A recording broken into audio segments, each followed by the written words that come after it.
Voilà, donc on est aujourd'hui le 9 Tevet, donc nous allons commencer donc le chapitre 9 du Tanya. Alors dans les précédents chapitres donc Rabbi Shneur Zalman a analysé la structure de l'âme divine et donc ces 10 forces qui relèvent, comme on l'avait vu, de la sainteté, avec ses 3 vêtements, ainsi que l'âme animale qui elle aussi possède donc 10 forces et ses 3 vêtements qui elles procèdent de la klipa. Donc à l'inverse, bien sûr, comme dans un miroir, hein, le côté droit devient le côté gauche. Donc, en fait, c'est l'envers de la Gdusha. Tout ce qu'il y a dans la Gdusha, on le retrouve dans le monde de la Klippa, qui permet donc d'obtenir ce libre arbitre en donnant les mêmes forces d'un côté comme de l'autre. Dans le chapitre présent, il va être maintenant, le Admorazaken va nous décrire le conflit qui oppose donc les deux âmes, l'âme animale et l'âme divine. והנה, מקום משכן נפש הבעמית שמקליפת נוגה בכל איש ישראל ובלב. Or, nous dit Admor Azaken, le lieu de résidence de l'âme animale qui dérive elle-même de la klipat noga, puisque c'est donc sa racine, qui se trouve cette âme animale dans chaque juif, c'est-à-dire le lieu où l'âme animale, donc ce nefesh abahamit, réside et va se manifester principalement, eh bien, et écoutez-le, et se trouve dans le cœur. L'âme animale se trouve dans le cœur, car comme nous l'avons expliqué dans les chapitres précédents, l'âme animale est essentiellement émotionnelle. Et donc, le siège des émotions se trouve où? Eh bien, dans le cœur. Et dans quelle partie du cœur? C'est que le cœur est composé de 2 ventricules, le côté gauche, côté droit. Eh bien, il nous dit tout de suite, il précise, Bechlal smoli sheu male dam chtiv ki adam ou anefesh. Il est en fait cette âme animale, sa demeure se trouve plus précisément dans le ventricule gauche, qui lui est empli de sang, ainsi qu'il est dit, comme il est marqué dans Deutéronome, car le sang est le nefesh, Adam ou anefesh. Donc l'âme se trouve effectivement dans le sang, c'est en fait par là qu'elle véhicule donc par rapport en fait à ce que le sang circule, toute la circulation sanguine dans tout le corps, eh bien l'âme va véhiculer donc cette âme animale va véhiculer donc à travers le sang son influence sur l'ensemble du corps.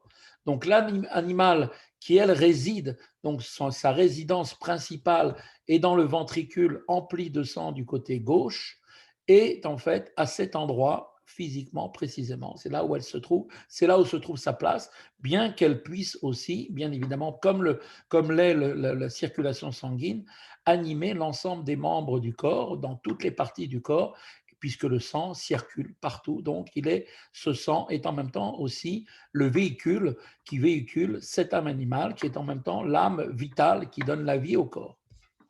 La reine, et donc nous dit tout de suite Admour Azaken, donc du fait que le sang se trouve dans le cœur du côté gauche rempli de sang, eh bien il nous dit, c'est la raison pour laquelle Kol ta'avot, vetif harut, vekaz, vedomem, en belev.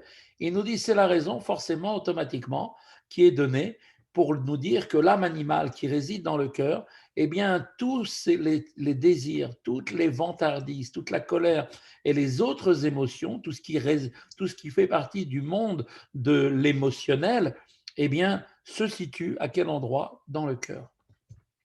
Et ensuite, le processus se poursuit, puisque le cœur envoie le sang, donc par la circulation sanguine, dans tout l'ensemble du cœur.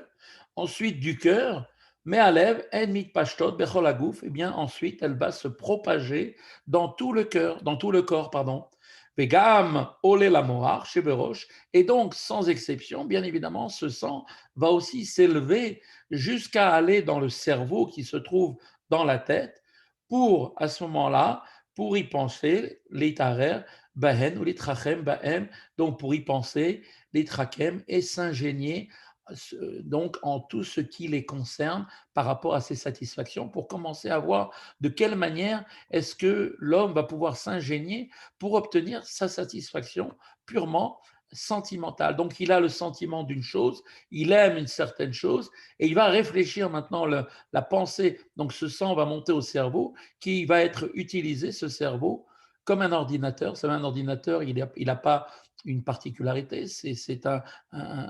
il est là, il est neutre, et après, selon l'impulsion qu'on va y mettre, le programme qu'on va mettre dans l'ordinateur, eh bien, il ira soit avec une impulsion qui va aller du côté gauche, si c'est la programmation vient, enfin, je prends le terme de l'ordinateur pour que vous compreniez bien, si la programmation vient de l'âme animale, eh bien, l'ordinateur va, lui, effectivement, réagir avec ce programme.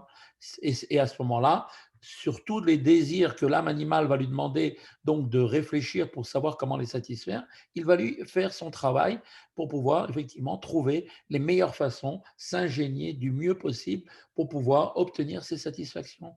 Inversement, quand là, le programme est mis par l'âme divine, à ce moment-là, effectivement, l'impulsion sera d'être programmé, de programmer tout cela, de s'ingénier dans la connaissance de Dieu par la Torah et donc de l'attachement avec Dieu. Et donc, c'est ce qu'il nous dit, du fait que maintenant, cette âme animale, donc par l'intermédiaire du sang qui circule dans le corps, qui va donc aussi s'élever également au niveau du cerveau dans la tête. Et on peut observer en fait les différentes expressions, disant, pour nous, c'est marqué, les émotions se propagent à travers tous les membres. Et ensuite, c'est marqué et s'élève. D'abord, c'est marqué propagation dans le corps et ensuite élévation vers le cerveau. Le sujet qui est ici, le verbe pardon, qui est employé, s'élever, est employé ici par Rabbi Shneur Zalman parce qu'en fait, la traduction des émotions sur le plan de l'intellect représente une élévation pour celle-ci. Bien que l'intellect ne soit effectivement ici que dans le cas de l'âme animale qui est l'instrument, devient en fait ce cerveau, cet intellect est mis au cerveau, ce cerveau pardon, est mis en fait au service pour être l'instrument des émotions.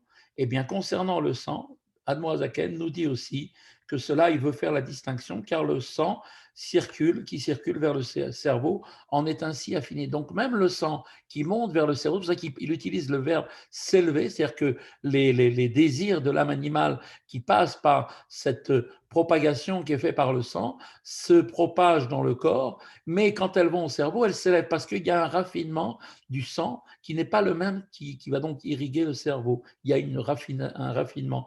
Et donc, cela eh bien, va être utilisé pour mettre en place effectivement toutes les stratégies pour s'ingénier, pour savoir comment pouvoir réaliser ses plaisirs. Comme chez Adam, Mekoro belev ou mealev mitpachet lechol evarim, vegam ole la moar chez Berosh. Et comme, bien évidemment, nous le savons avec effectivement la science, tout comme le sang prend sa source dans le cœur et donc circule à partir du cœur vers tous les membres, et ensuite il s'élève aussi vers le cerveau qui se trouve dans la tête.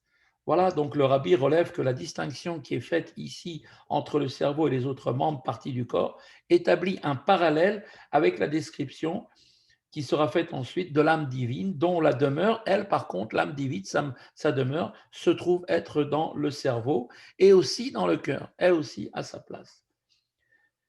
De même, donc, on voit que l'âme, le nefesh, présente dans le sang, demeure dans le cœur, qui lui-même, donc, dans le sang, dont la demeure est dans le cœur, et va se propager à travers tous les membres du corps. Ainsi, le cerveau, lui aussi, de l'âme animale, c'est-à-dire ses facultés intellectuelles, au lieu de gouverner le cœur, eh bien, deviennent pour lui, en fait, deviennent pour l'âme animale un instrument, c'est-à-dire que le cerveau devient un instrument pour réaliser ses passions. Au lieu d'utiliser son cerveau pour pouvoir dominer ses passions, là, ici, dans le cadre de l'âme animale, elles vont servir à permettre au cerveau de pouvoir effectivement être utilisé comme un outil pour pouvoir instrumentaliser la réalisation de toutes ses passions.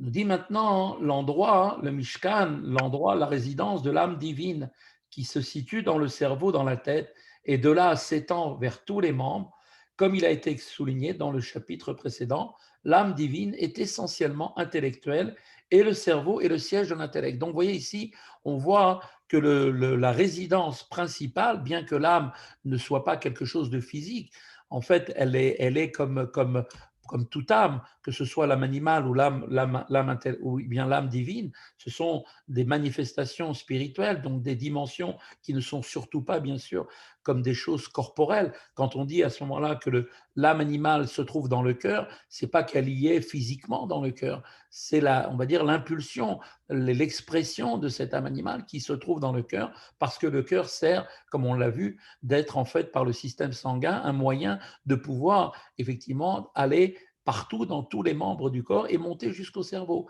Et bien ainsi de même, le cerveau, lui par contre, est la résidence de l'âme divine. Et cette âme divine, donc elle aussi, puisque le cerveau, par l'intermédiaire, donc là, non pas du système sanguin, mais du système nerveux, va avoir lui aussi une influence sur tous les membres du corps et donc aussi sur le cœur, puisque le cerveau se trouve aussi, pardon, excusez-moi, l'âme divine se trouve pas seulement uniquement dans le cerveau, mais aussi du côté du ventricule droit dans le cœur. Et donc, de ce fait, puisqu'il est directement à côté, le ventricule gauche et droit, il n'y a qu'une paroi qui les sépare, eh bien, il va avoir aussi une influence pour pouvoir essayer de terrasser et de subjuguer l'influence du Yetzirah. Il nous dit donc, effectivement, comme on vient de dire, et donc cette âme divine est également dans le cœur, dans le ventricule droit, où là, il n'y a point de sang. Il y a un tout petit peu, pratiquement pas grand-chose. Toute la circulation sanguine, toute la masse de sang passe par le côté du ventricule gauche, qui est d'ailleurs beaucoup plus gros on va dire en masse que le ventricule droit. Comme il est dit, ainsi qu'il est dit, on le voit cela marqué dans Shlomo Ameler, comme c'est marqué dans Kohelet, l'Ecclésiaste, il est marqué le cœur du sage, lève Chacham Limino, le cœur du sage, c'est-à-dire, entre parenthèses, l'âme divine, c'est à cela que fait référence Shlomo Ameler, par opposition au mauvais penchant de l'âme animale qui lui est appelé, qualifié par les Écritures de vieille insensée. Donc il y a le sage, c'est-à-dire l'âme divine, d'accord, qui est en fait la représentation de l'âme divine, et le vieil insensé, en fait, c'est le mauvais penchant. Eh bien, on va dire le cœur du sage, l'âme divine, est aussi à sa droite. C'est-à-dire, en fait, dans la partie donc droite du cœur, l'âme divine ne réside donc pas seulement dans le cerveau, mais aussi dans le ventricule droit du cœur, d'accord. Et comme il l'a fait lorsqu'il a étudié l'âme animale, on voit que maintenant Rabbi Shneur Zalman distingue le cœur des autres organes. Pourquoi? Parce que contrairement aux autres organes, le cœur est l'endroit où se manifeste en fait une extension de l'âme divine, et c'est l'âme elle-même, c'est-à-dire ses facultés émotionnelles qui se révèlent dans le cœur. C'est ce point qui est à présent développé. Donc regardez, écoutez, comprenez bien. L'âme divine ainsi que l'âme animale, nous avons dit, possèdent tous les deux 10 facultés qui sont des facultés intellectuelles et émotionnelles. D'accord? Rappelez-vous bien, l'âme animale, sa position dans le corps et sa résidence est dans le côté gauche du cœur, d'accord? Et c'est le siège des émotions. La notion du cœur, c'est les émotions. Donc l'âme animale est essentiellement émotionnelle et l'émotion qui se révèle dans le cœur à partir d'un désir de vouloir assouvir un certain désir, d'accord, une envie qu'a l'âme animale, eh bien, une chose matérielle, bien sûr, des choses matérielles, des choses même grossières, eh bien, ce siège qui se trouve au niveau du cœur, dans le cœur, à l'endroit du cœur, le siège des émotions, va aussi, puisque le cœur est en fait le siège du sang, le sang va monter vers le cerveau. Donc, on voit que les émotions vont ensuite vouloir influencer le cerveau, non pas pour être influencé par le cerveau, puisque l'âme animale a aussi cet intellect qui est donc dans cette partie du cerveau, qui est le cerveau, mais là, elle va se servir du cerveau pour savoir comment faire pour accomplir tous ses désirs. Elle va vouloir s'ingénier, trouver les meilleures combines pour essayer de savoir comment elle va sortir. Elle va trouver les meilleures façons de faire pour pouvoir arriver à ses fins. Eh bien, inversement, regarde, écoutez bien, l'âme divine a son siège dans le cerveau, d'accord? Et le cerveau est bien évidemment l'emplacement donc essentiel de l'âme divine, qui elle-même va procéder par un principe de gdusha, de sainteté, qui est d'abord de réfléchir avant d'avoir un sentiment. Et cette réflexion, toute la réflexion sur un sujet donc de connaissance de Dieu, de la connaissance à partir de l'étude profonde de la Torah, va permettre à l'âme divine qui est dans le cerveau de mettre en place le processus intellectuel qui va ensuite venir se révéler au niveau du cœur pour révéler du côté de la partie droite des sentiments d'amour ou de crainte de Dieu. Vous voyez que le système est complètement inversé. Pour l'âme animale, c'est les sentiments qui prévalent et qui vont être ensuite vont monter au cerveau pour se servir du cerveau uniquement pour pouvoir voir comment est-ce qu'on peut s'ingénier pour accomplir ce que l'âme animale veut faire, alors que l'inverse, l'âme divine, elle, procède dans l'ordre normal, qui est que d'abord l'idée est réfléchie, la méditation se fait au niveau intellectuel, et ensuite de là va naître effectivement la partie dans le cœur qui va révéler cet amour ou cette crainte. D'accord?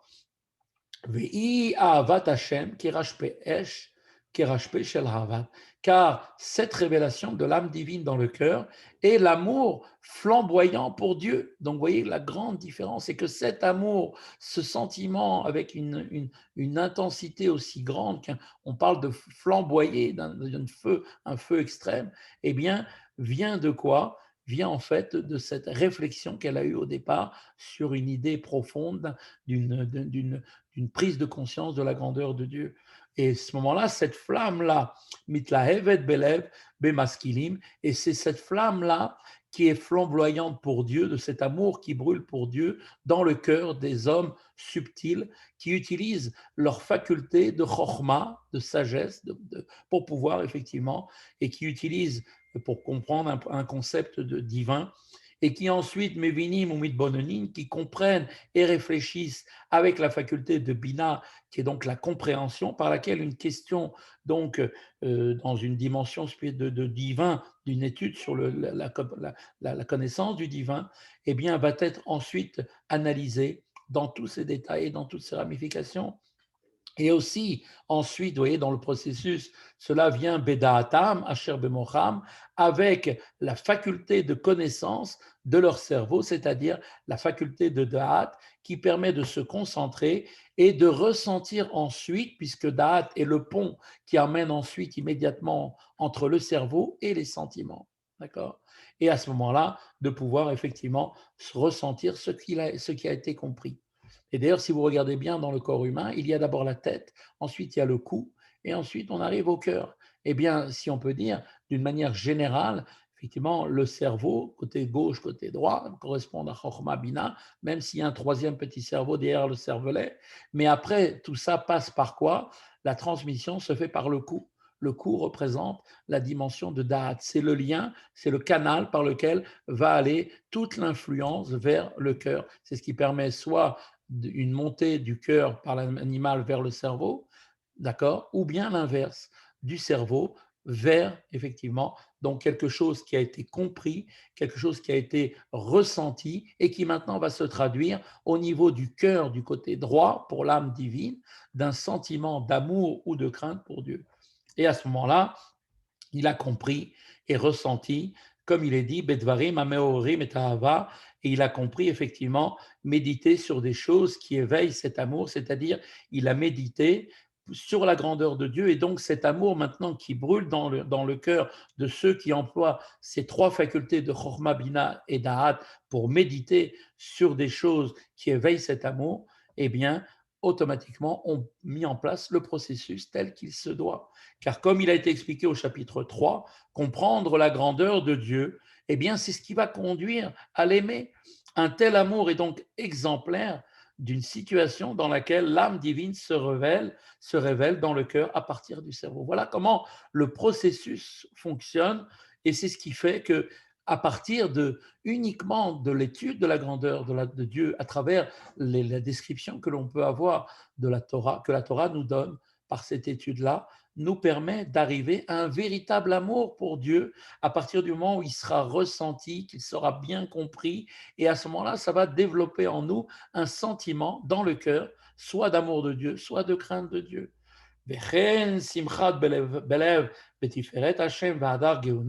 De même aussi, il y a une autre forme beaucoup plus profonde de la révélation de l'âme divine dans le cœur, c'est quand la joie du cœur commence à se mettre à se réveiller devant la splendeur divine, la majesté et la majesté de la gloire de Dieu.